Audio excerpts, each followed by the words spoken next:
mensagem que foi entregue na recepção é: seja feita a tua vontade, assim na terra como no céu.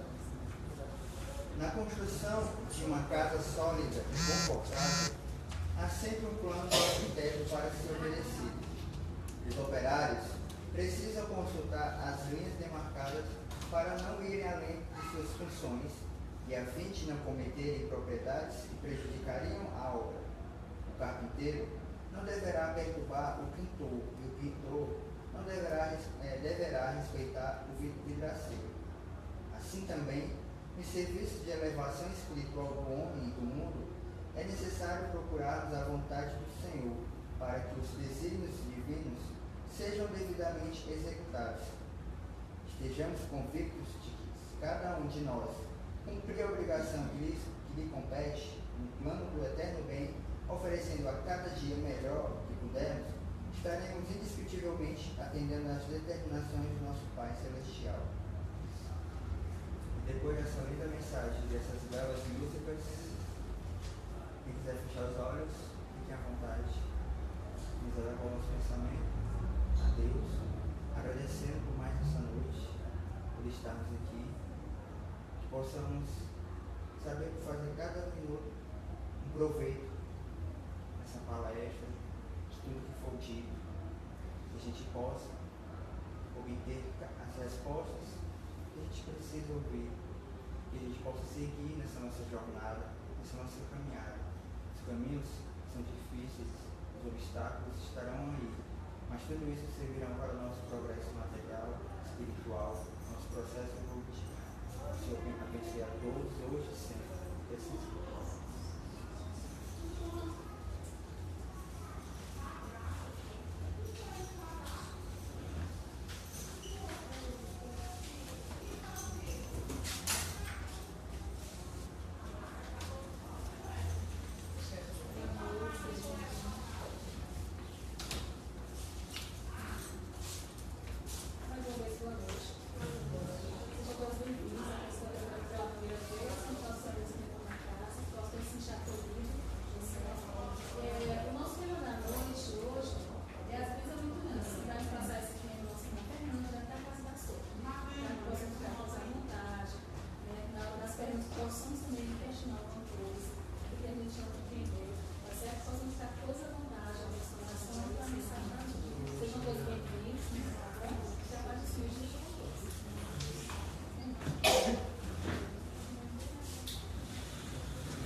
Só um minuto, gente, para a gente conseguir passar a imagem aqui.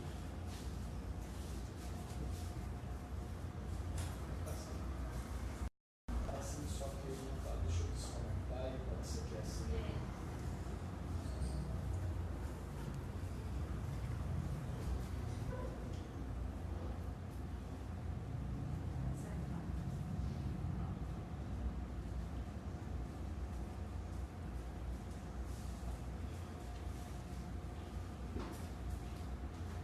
Bom, gente, esse tema do Evangelho segundo o Espiritismo, ele está distribuído em diversos capítulos. Então, é um tema que, na sua essência, deveria ser explorado com maior intensidade, porque dentro dele se desdobra diversos contextos que devemos tratar naturalmente. As bem-aventuranças nada mais é do que o conhecido Sermão do Monte, Monte Sinai, né, que todos nós já ouvimos falar.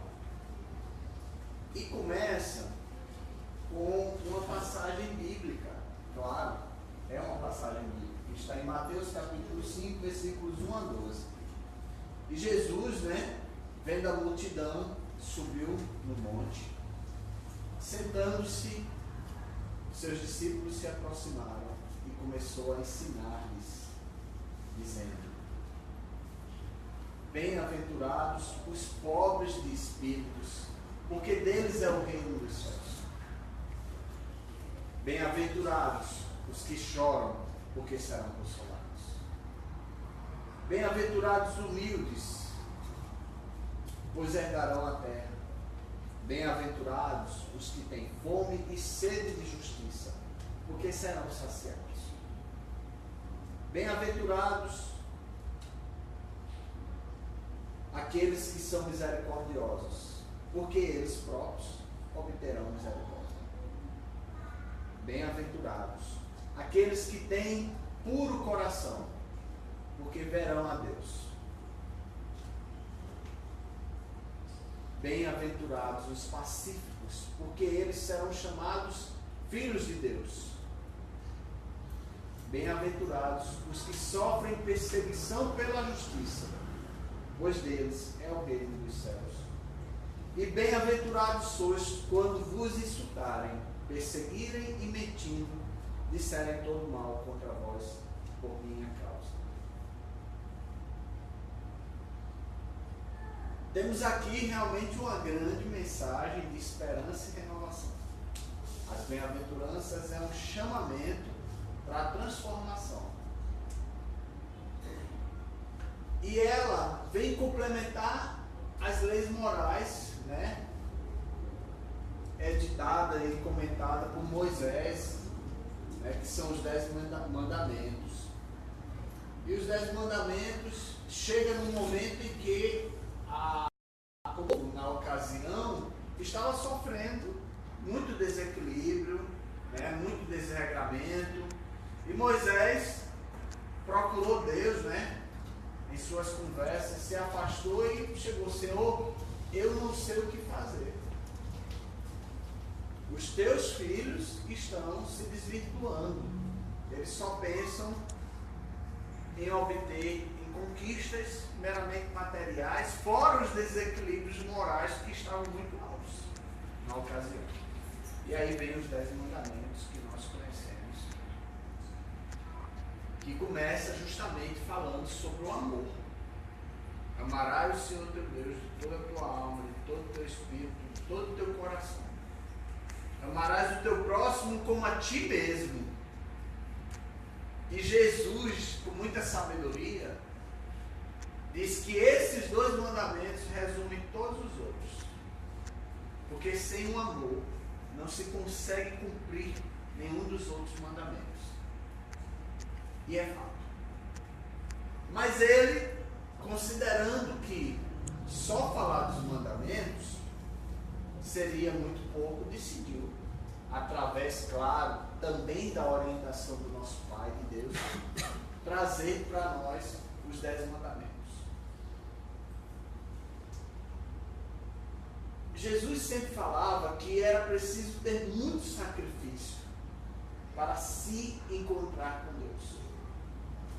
E as bem-aventuranças são a definição clara de tudo isso que ele falava. Lembro que tem uma passagem em que um jovem procura Jesus e pergunta a ele: Senhor, o que eu devo fazer para te seguir?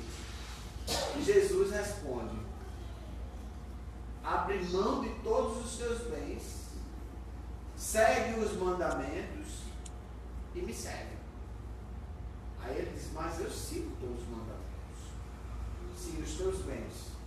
Doe. Aí ele olhou para Jesus e, com a dificuldade que lhe era peculiar, com a prisão às coisas materiais ainda, não teve condição de acompanhar Jesus na sua trajetória. Diferentemente de Zaqueu, que foi visitado por Deus, por Jesus, em sua casa, né? Zaqueu subiu na árvore.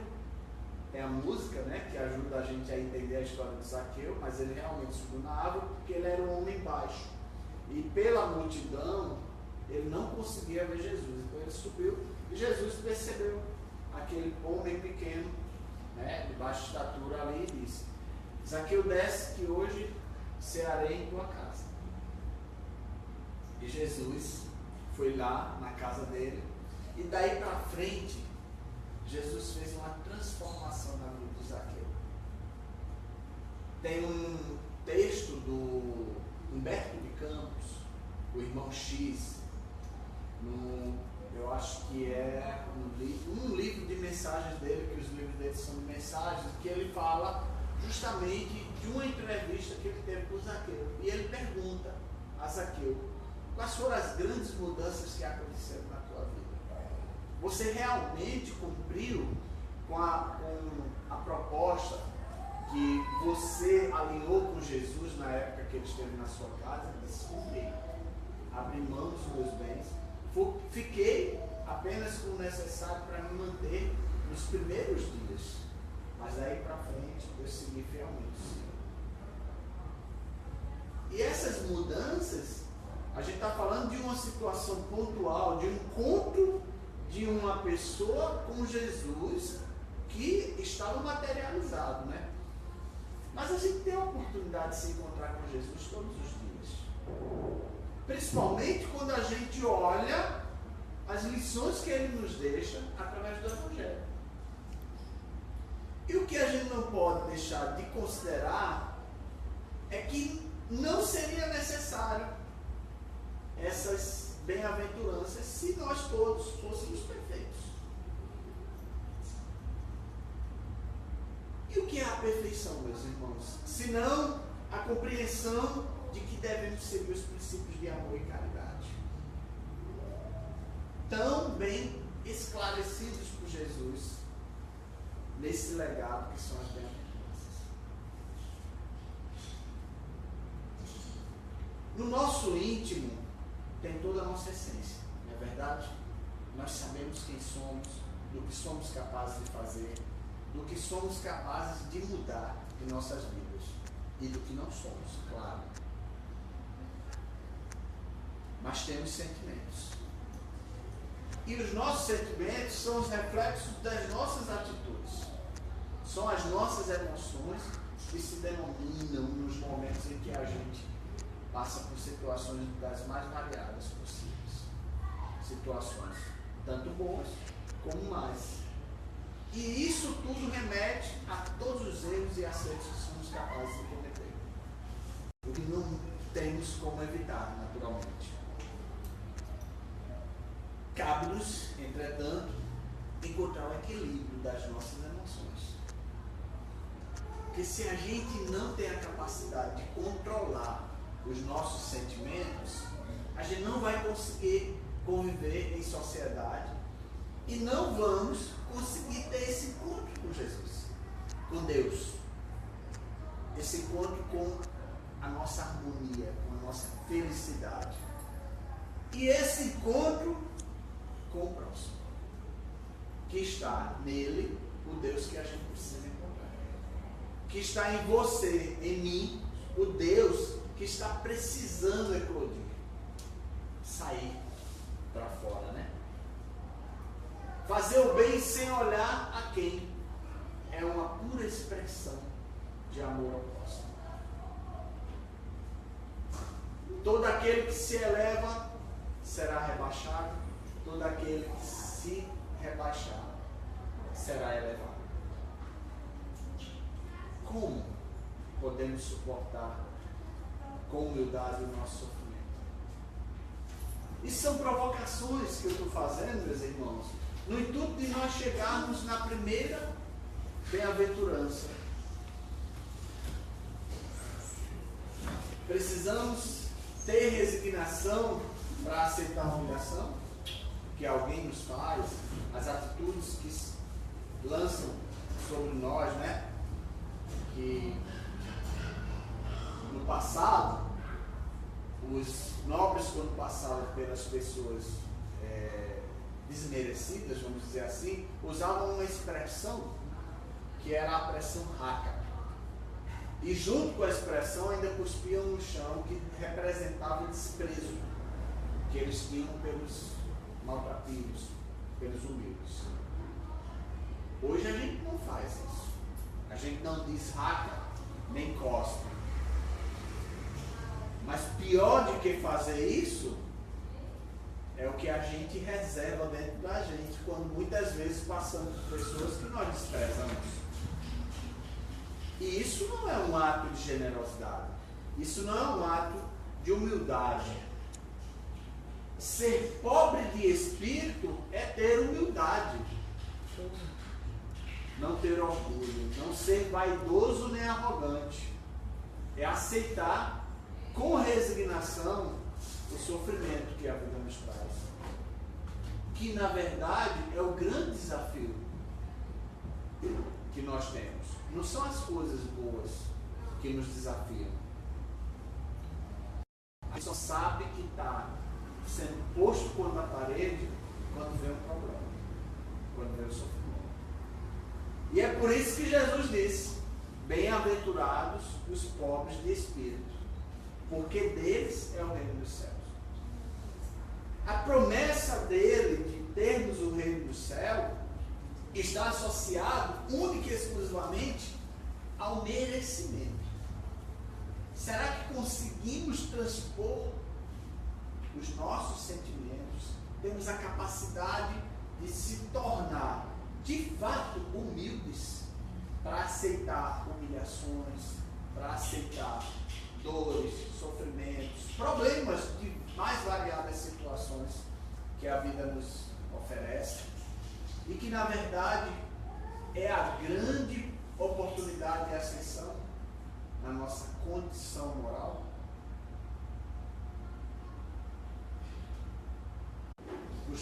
Costumamos dizer que o homem que chora é fraco, né? Será? A gente fala homem de modo geral, viu, gente? Isso não está atrelado exclusivamente à condição sexual da pessoa. Mas eu penso um pouquinho o contrário. Chorar é necessário. Principalmente para que possamos pôr para fora as nossas angústias, nossas dores, a alegria. Muitos de nós choramos porque estamos felizes. É uma demonstração clara de emoção. E eu diria até que nós devemos chorar muito, porque prender choro faz mal. Angustia, deixa-nos pior do que nós estávamos, porque chega um momento que a gente explode e o choro vem triplicado, principalmente na reserva do nosso quarto. Muitos de nós, para não demonstrar fraqueza diante do outro, não choramos, mas quando estamos sozinhos, só nós sabemos o que passa conosco, né? Então, chorar é expor emoção, sentimento, e não nos torna inferiores de forma alguma, suscetíveis. Muito pelo contrário. É uma condição humana. E precisamos muito disso. Porque é na dor que conhecemos o indivíduo e a capacidade que ele tem de renovar, buscando os meios de aliviar suas dores, suas aflições, suas angústias, de fugir dos problemas. Claro, a gente tem que ter a capacidade de se libertar do problema, nem que seja com muito choro.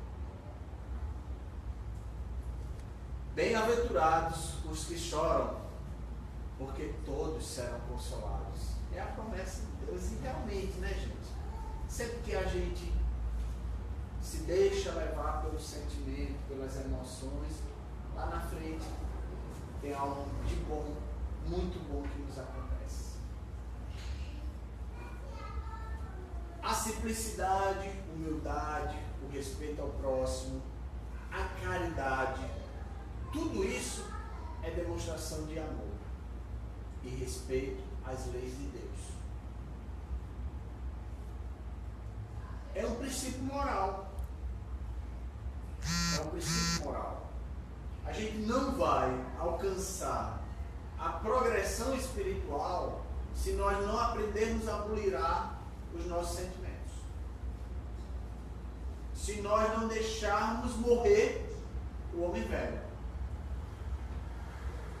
O homem arrogante, presunçoso, ríspido, grosseiro. O homem sem delicadeza.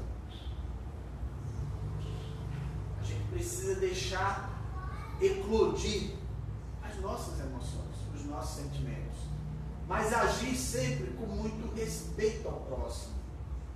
Com amor, com afeto. Fazer caridade sim. Mas em primeira instância com você mesmo. Fazer todas as transformações necessárias para poder encontrar o tal equilíbrio que nós tanto necessitamos. Porque estamos aqui para evoluir, meus irmãos.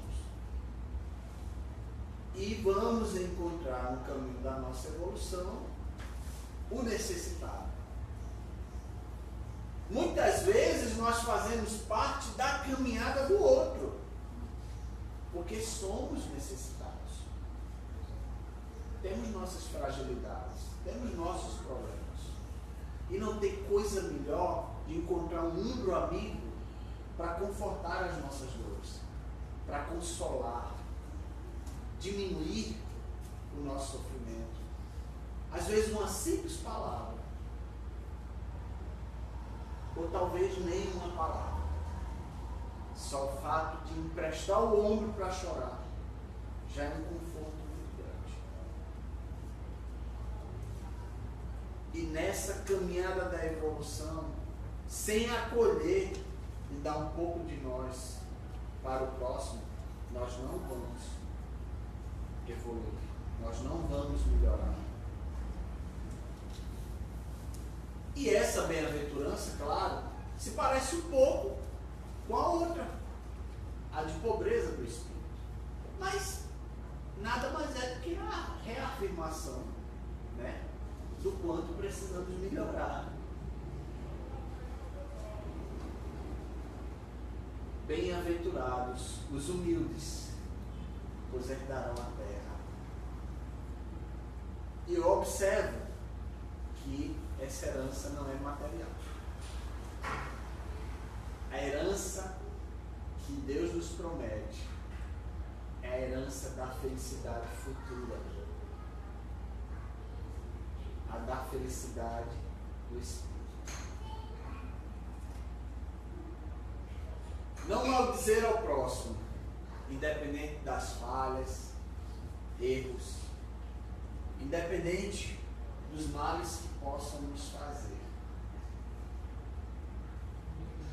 Não julgar, ser indulgente, para não ser julgado. Esta é a essência de um coração puro. E a gente fica assim, imaginando, mas, Fernando, é tão difícil ter pureza. Sim, eu sei disso. Até diante do que a própria sociedade nos impõe. Sem julgar naturalmente a sociedade. Não estamos aqui para julgar, mas existe uma força que nos impele a continuar fragilizados e doentios com as nossas vicissitudes. É muito mais fácil, numa noite de sábado, como hoje, estar numa mesa de papo. De que estar aqui? Tenho certeza que os bares não têm só essa quantidade de pessoas. Porque as pessoas ainda querem viver as suas, ou alimentar os seus desejos materiais. Respeitamos claramente as necessidades de cada um, até porque a gente precisa supri-las.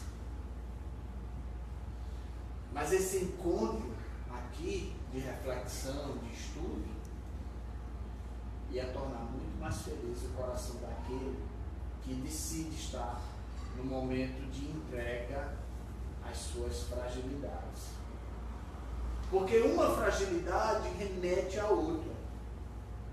E daí o homem vai perdendo a pureza. E aí eu trago justamente aquele momento em que Jesus se encontrou com as crianças. Várias crianças chegando perto de Jesus e os apóstolos impedindo a passagem, e Jesus grita: deixai vir a mim as crianças. Se todos vocês tivessem um pouco de criança, das crianças, vocês seriam felizes.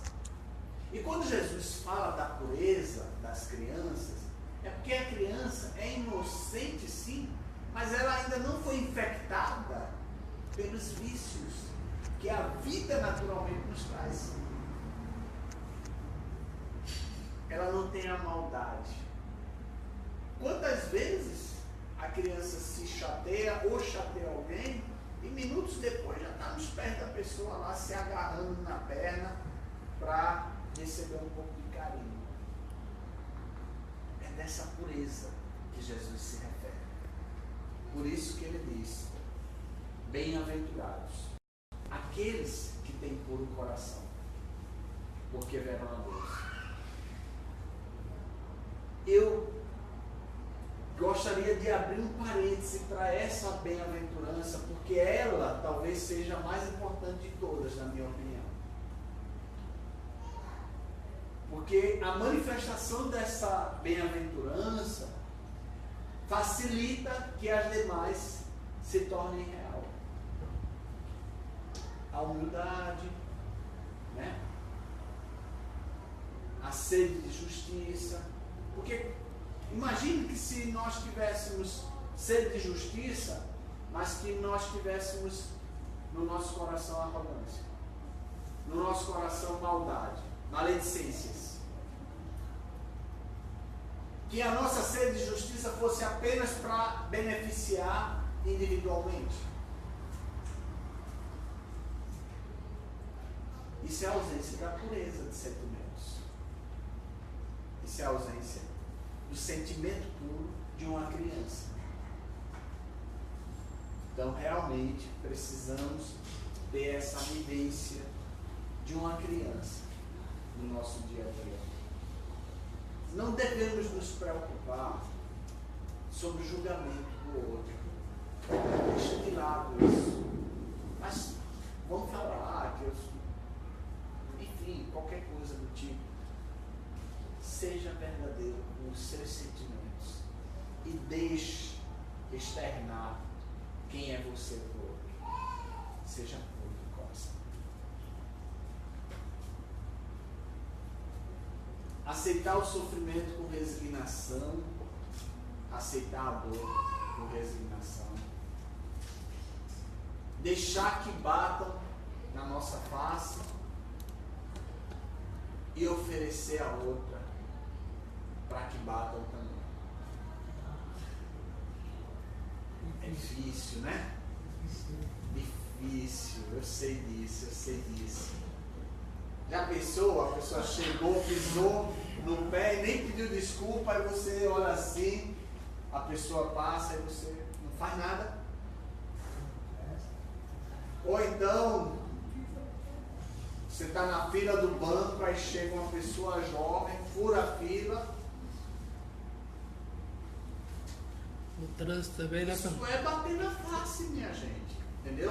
Quando Jesus está falando em bater na face, ele não está materializando o ato, não. Jesus tinha um dom muito especial de criar situações de uma forma um tanto lúdica, mas muito realista. Esse é justamente o exercício da tolerância, né? Tolerância. Demais, entendeu? Porque isso é contínuo. Hoje, você olhar, se alguém me olha, você olhar assim, diferente do outro, já pergunta o que é, né? Você não precisa, trânsito hoje, qualquer coisa, motivo para assim, o outro ir para cima do outro. Nada, é assim, tipo assim,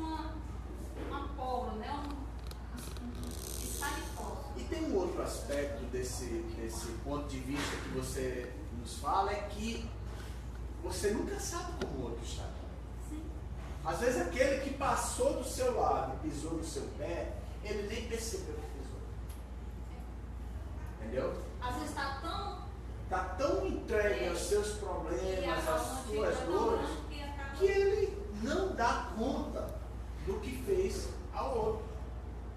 Quantas vezes, isso é fato, acontecem acidentes de carros por conta dos problemas que as pessoas estão passando. Quantas vezes um infeliz passa no caminho de um carro e é acidentado, ceifado, e aquele pobre que bateu nem consegue entender por que bateu.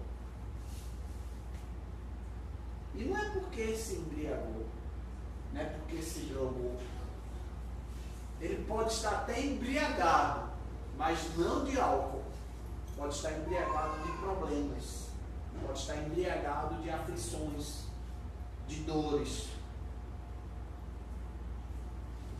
E isso embriaga. Evidentemente que talvez haja a ausência de Deus. Isso é um outro aspecto. E que a gente tem que analisar com muito carinho, com muito cuidado. Mas não temos o direito de ficar julgando a atitude do outro. Oferecer a outra face é se dispor à condição de perdoar.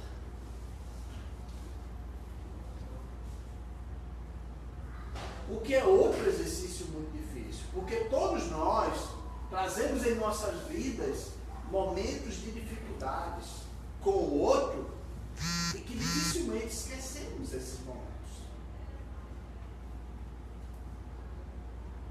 Quantas pessoas já não passaram em nossas vidas e deixaram máculas, deixaram o nosso coração magoado, chateado, triste, e que infelizmente, por ser tão atroz a dor, nós não conseguimos esquecer. E perdoar é a coisa mais difícil de fazer. Então, oferecer a outra face é necessário. É uma forma de aceitar com humildade o mal que nos faz. É uma forma de demonstrar paciência e confiar na vontade de Deus, nos desígnios dele. Porque isso nos faz ser bem-aventurados, como pacíficos. E poderemos ser chamados filhos de Deus. Eu acho interessante essa afirmação de Jesus, porque a forma como ele se comportava com o povo não dava essa sensação de que ele julgava o outro pelas suas atitudes.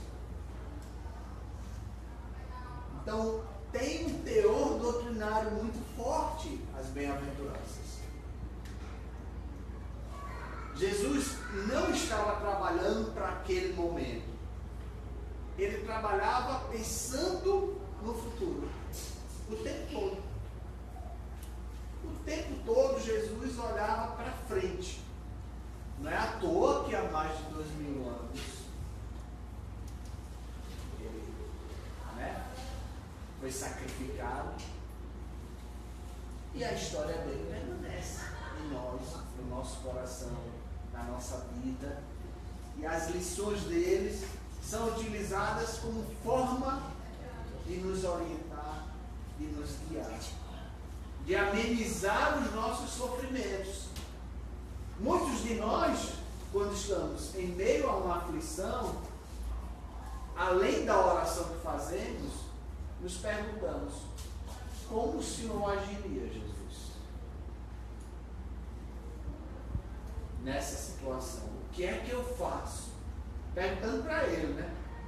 Aí de repente dá um estalo na cabeça da gente.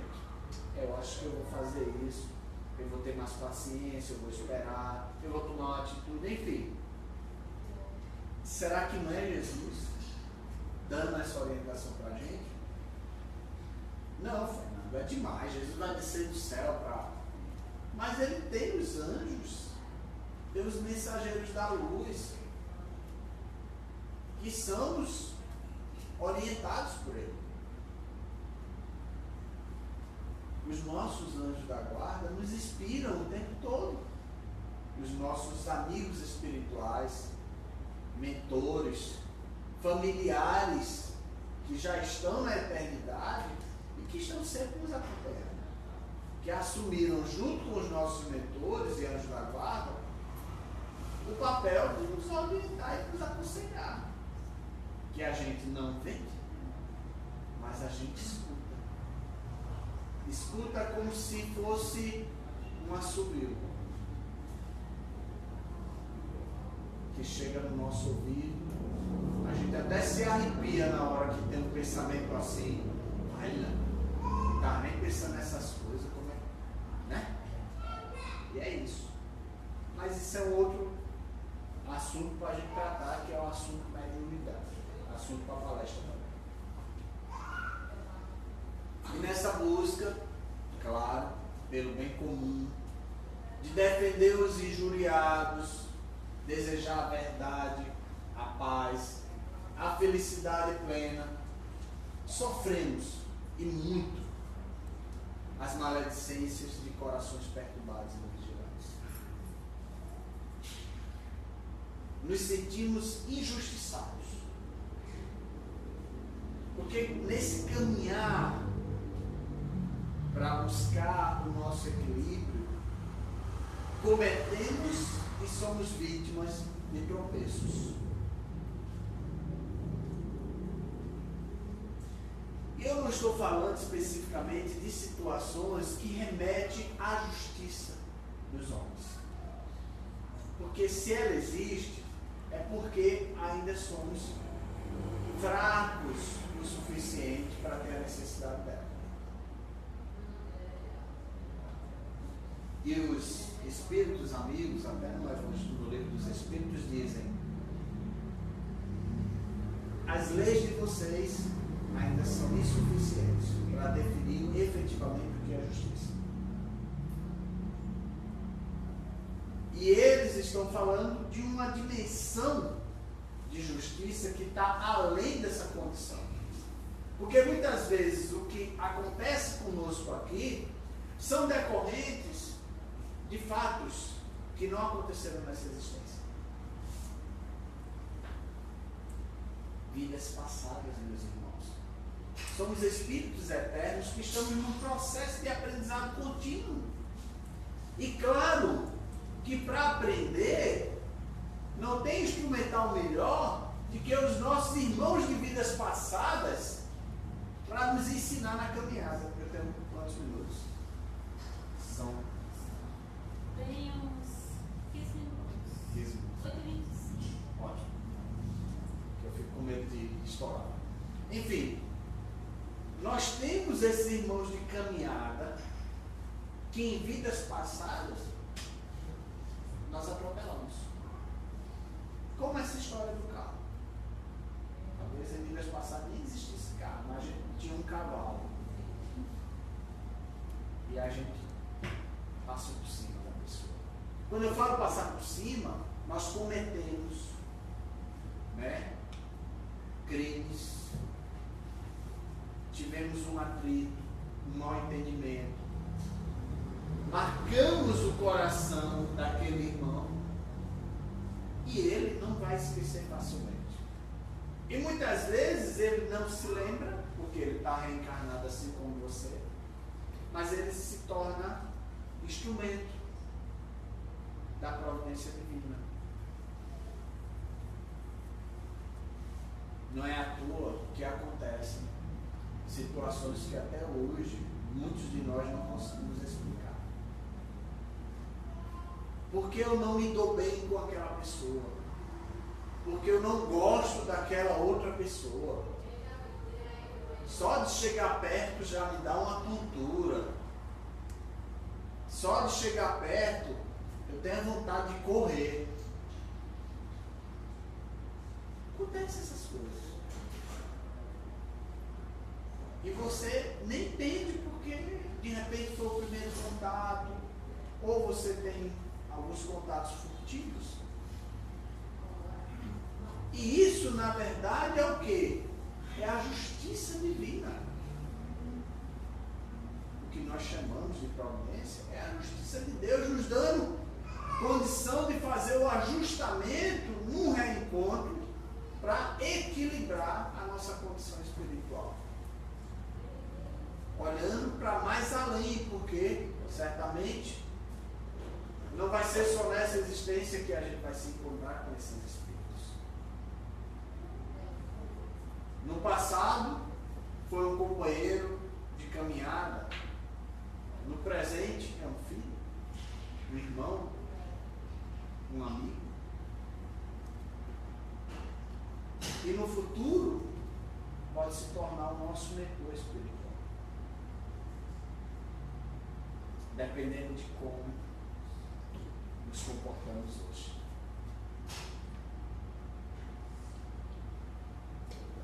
E só tem um jeito: confiando em Deus. Porque sem confiar no Pai, a quem a gente vai rogar pela proteção? A quem a gente vai rogar pela justiça?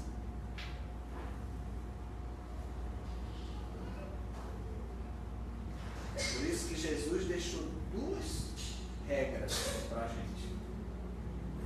Bem-aventurados que têm fome e sede de justiça, porque serão saciados.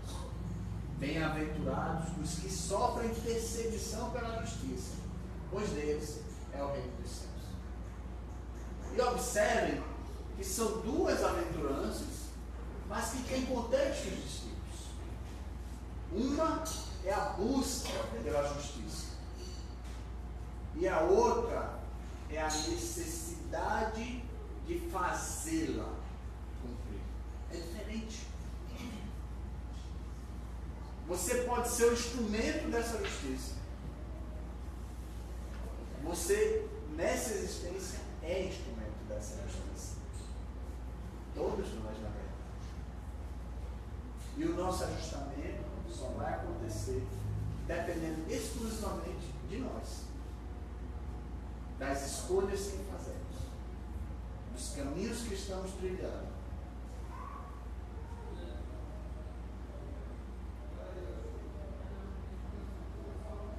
E compreender naturalmente as bem-aventuranças é resumir a vida no ato de entrega à benevolência de Deus. E essa benevolência, ela se transpõe através de você mesmo, porque somos Deus.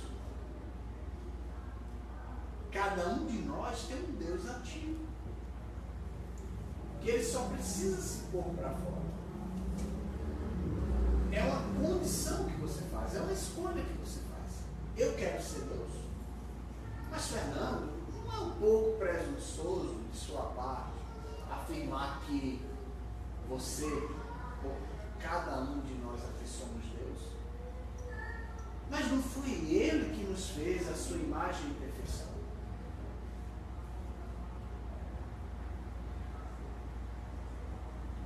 Não podemos, naturalmente, queremos comparar a Ele?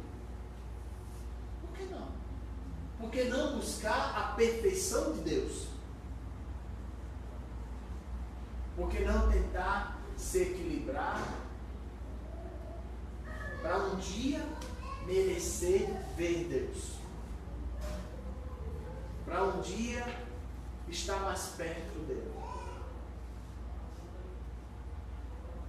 A condição angelical depende exclusivamente de nós. E isso está relacionado única e exclusivamente às nossas atitudes. As decisões que tomamos hoje vai nos dar um futuro feliz. É por isso que a misericórdia é tão importante. Bem-aventurados os que são misericordiosos, porque eles próprios obterão misericórdia. Faltou essa aqui. Bem-aventurados sois quando vos insultarem, perseguirem e mentindo, disserem todo mal contra vós por minha causa. Esse seria talvez o resumo de todas elas, mas volto a dizer que a pureza de coração talvez seja mais importante. Mas sabe por que Jesus disse isso? Porque ele disse que para seguir a Deus, nós íamos ter que tirar as pedras do caminho. Nós tínhamos uma estrada íngreme, cheia de pedras, de obstáculos para serem vencidos. E sabe que obstáculos seriam esses? Orgulho, vaidade, né? O ódio, egoísmo, mágoa, presunção, ambição, ressentimentos de várias formas. Porque tudo isso corrói a alma da gente, diminui a nossa condição espiritual. Tudo isso nos torna mais fracos, impede até que enxerguemos a verdade. Não é à toa que se diz que o ódio cega o homem. O ódio ceifou muita gente.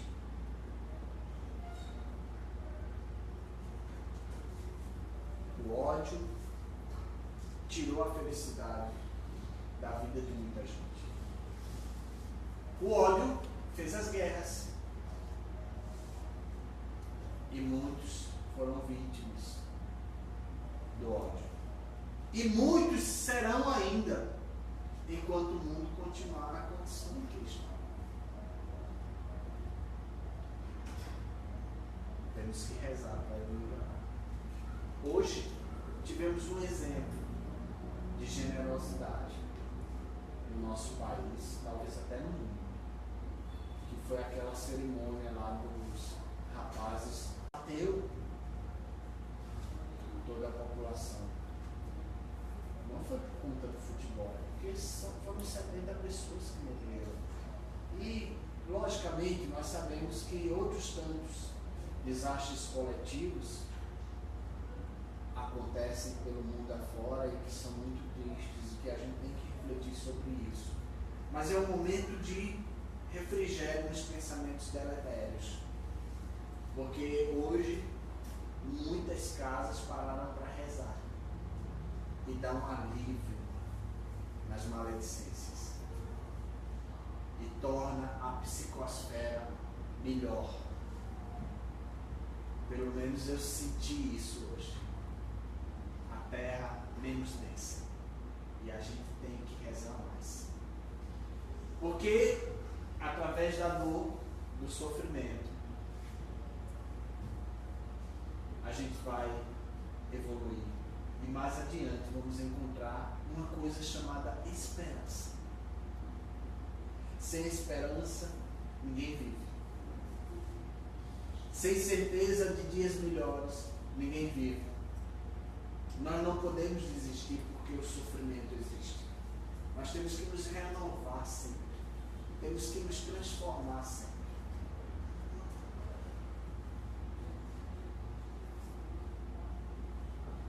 Porque a gente precisa procurar a felicidade.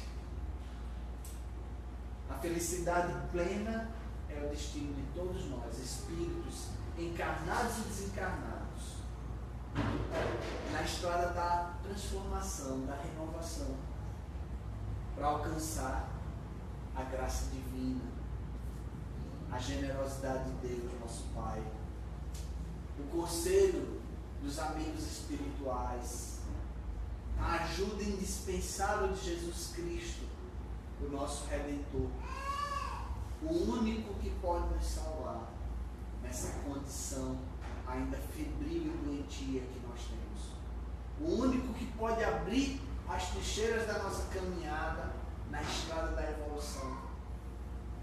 na estrada da transformação, do encontro com Ele. Mas claro, temos que ter respeito pelo próximo. Temos que ter respeito a esse legado que Ele nos ensinou, chamado bem-aventuranças. Temos que respeitar, no mínimo, os princípios morais definidos por Deus.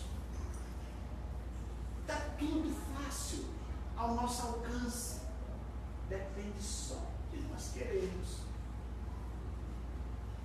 Porque a gente pode se tornar uma fonte de luz, a distribuir bem-querer, a distribuir amor, a distribuir harmonia, felicidade, a fazer caridade conosco, em primeira instância, e com o próximo, porque fazendo para o próximo, nós vamos receber as bênçãos do céu, que vai cair sobre nós como forma de luz, de harmonia, de bem-estar, de saúde. Porque os maus sentimentos adoecem o nosso corpo físico. Eu já falei aqui e continuo dizendo, vamos equilibrar as nossas emoções para não padecer o nosso corpo físico. O controle das nossas emoções faz com que nos tornemos melhores. Essa é a nossa parte nessa existência. Se nós não cumprirmos honrosamente a parte que assumimos com Deus, de ser um espírito nobre, equilibrado, que está a serviço do bem, nós nunca vamos ser felizes. Nós nunca vamos estar em consonância com os espíritos de luz. A gente tem que saber qual o caminho que quer. E para mim, o caminho que nós devemos ter é só um. O que sejamos todos bem-aventurados, meus irmãos. Muito obrigado.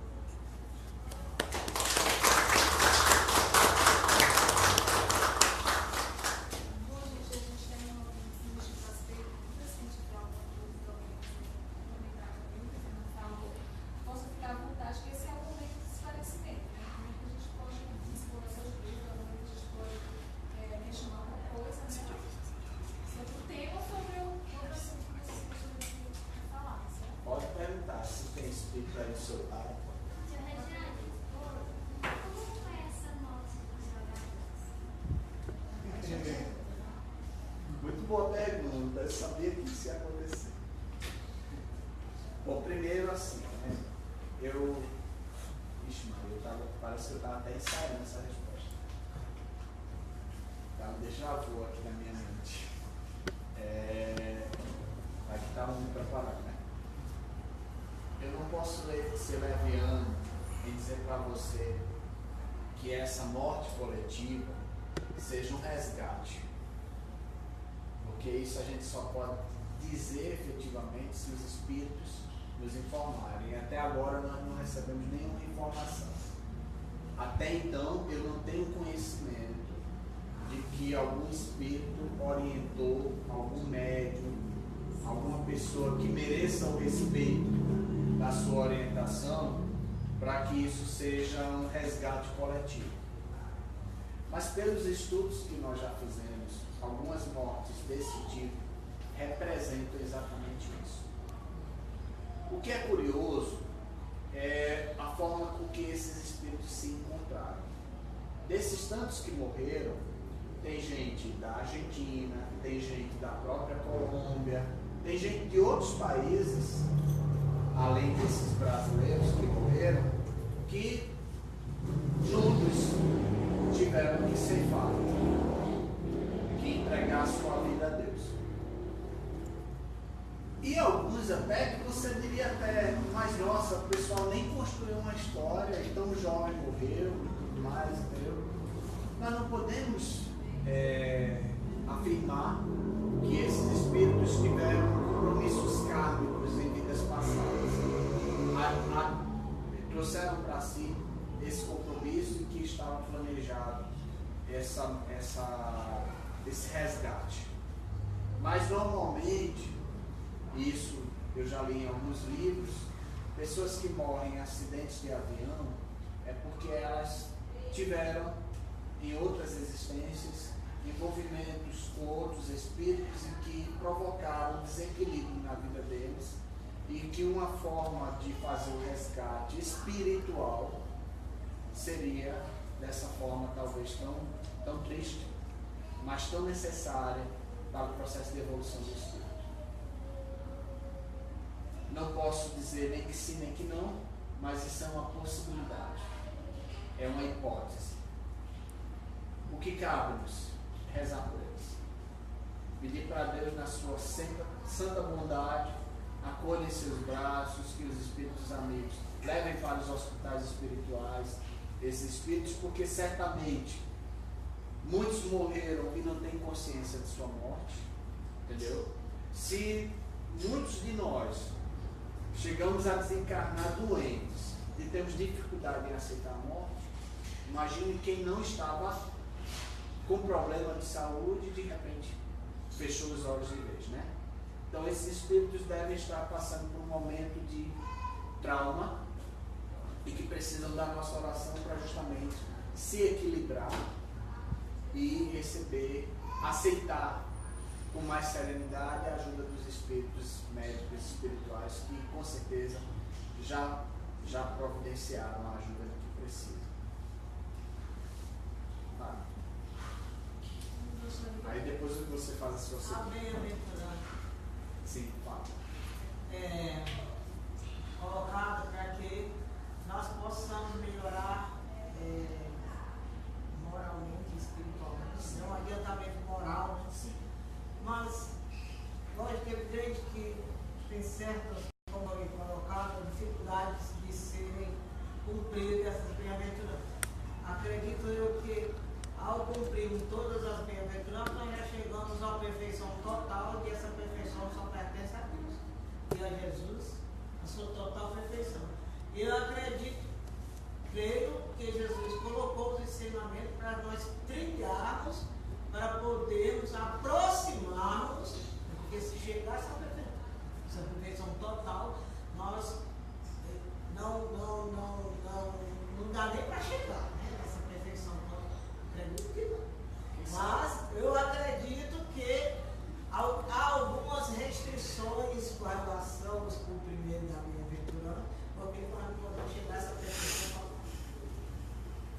O que eu posso só complementar sobre o que você está falando é o seguinte, né? Que, como eu falei, Deus criou-nos em sua imagem e perfeição. Então a proposta de Deus é a felicidade plena dos seus filhos. Logicamente que Ele não vai impedir que nós, com o nosso livre arbítrio, decidamos os caminhos que queremos trilhar na nossa existência ou nas nossas diversas existências. Mas o que também sabemos é que nenhum espírito regride, entendeu? O processo de progressão espiritual é contínuo. No passado, nós fomos o germe. Hoje nós somos homens e mulheres, entendeu? No futuro podemos ser, sim, espíritos de luz. Só que realmente a escala de progressão está no aperfeiçoamento moral. E para esse aperfeiçoamento acontecer, temos que fazer muita renúncia. E essas renúncias é que são tão difíceis de acontecer, porque a gente ainda está imbuído muito nas nossas necessidades físicas, nas nossas necessidades materiais. Nós somos muito viscerais. E a gente precisa aprender a ser menos.